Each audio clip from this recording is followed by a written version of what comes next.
What if I told you the phrase, spare the rod, spoil the child, is not meant to be used as a justification for harsh discipline or even physical punishment?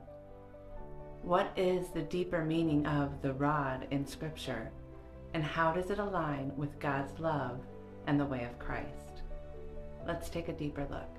The phrase, spare the rod, spoil the child, is often associated with Proverbs 13:24. Whoever spares the rod hates their children, but the one who loves their children is careful to discipline them. At first glance, it seems to advocate physical discipline. But let's step back and examine the broader biblical context and symbolism of the rod. Throughout Scripture, the rod is a symbol of guidance and care, not punishment. Think about Psalm 23:4.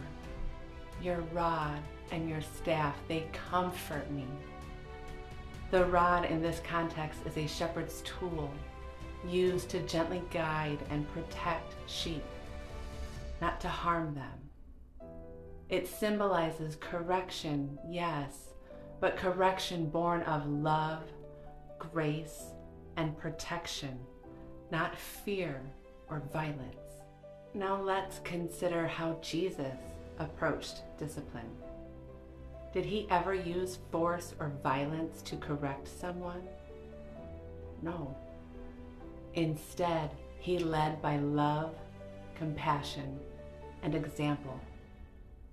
Jesus calls us to nurture others, especially children, in a way that reflects God's heart. Remember what he said in Matthew 18:6. If anyone causes one of these little ones, those who believe in me, to stumble, it would be better for them to have a millstone hung around their neck and to be drowned in the depths of the sea. This is a strong warning against causing harm, whether physical or emotional, to children. So if the rod isn't about physical punishment, what is it? It's about spiritual discipline. Discipline that teaches, uplifts, and guides the heart and mind towards love, wisdom, and righteousness. Proverbs 22:6 says, train up a child in the way he should go. Even when he is old, he will not depart from it. True discipline comes from modeling Christ-like behavior, nurturing children's emotional and spiritual growth, and teaching them to walk in love and truth. Studies in psychology and child development show that physical punishment often leads to fear, resentment, and emotional harm rather than the intended correction. This aligns with Scripture. Fathers, do not provoke your children to anger, but bring them up in the discipline and instruction of the Lord. The discipline of the Lord is rooted in love, patience, and understanding.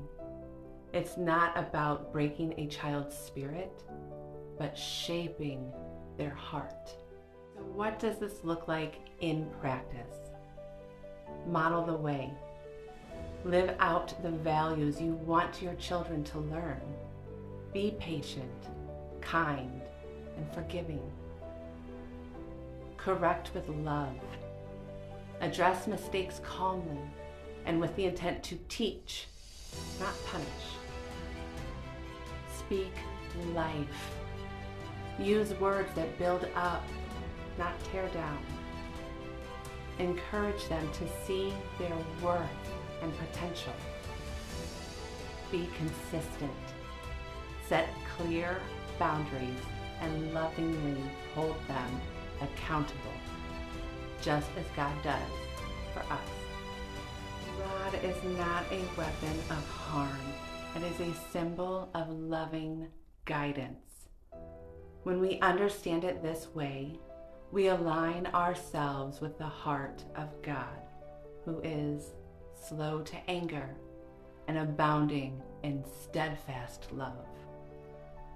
Let's commit to being shepherds to our children, using the rod to guide them in love, not harm.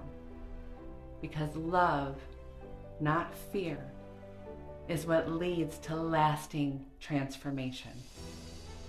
As Jesus said in John 13:34, "A new command I give you. Love one another.